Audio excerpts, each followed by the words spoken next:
Hello there everyone, this is Madar and today I'll be showing you guys how to create a custom status on Discord. So when I joined Discord, I was pretty dumb back then and I didn't know how to do a status and all that, creating servers.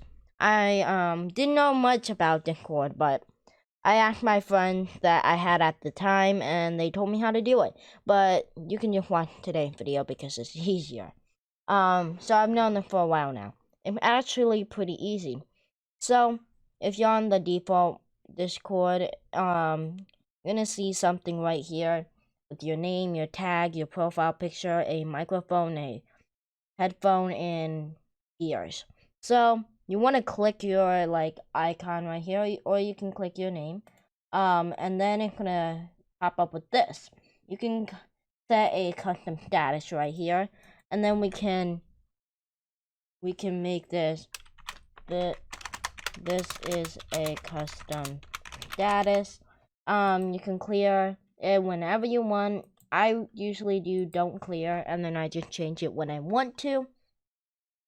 You can also change your online to idle, do not disturb, or invisible. Let me quickly tell you what each of these mean. So idle, basically like you're not on Discord, I guess, right now. It's just a cool little moon.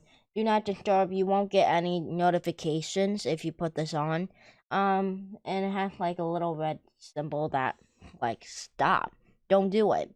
And invisible will make you appear like you're offline. So like let's say you don't want to be noticed in like a server member list, then you can go ahead and turn yourself into invisible.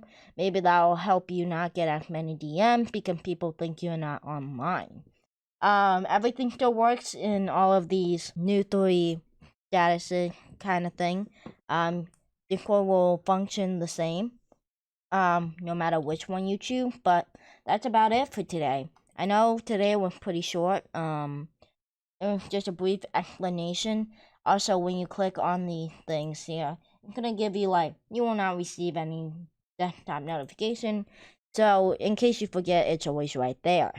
Anyway, guys, I'll see you all in the next video. Have a wonderful day and goodbye.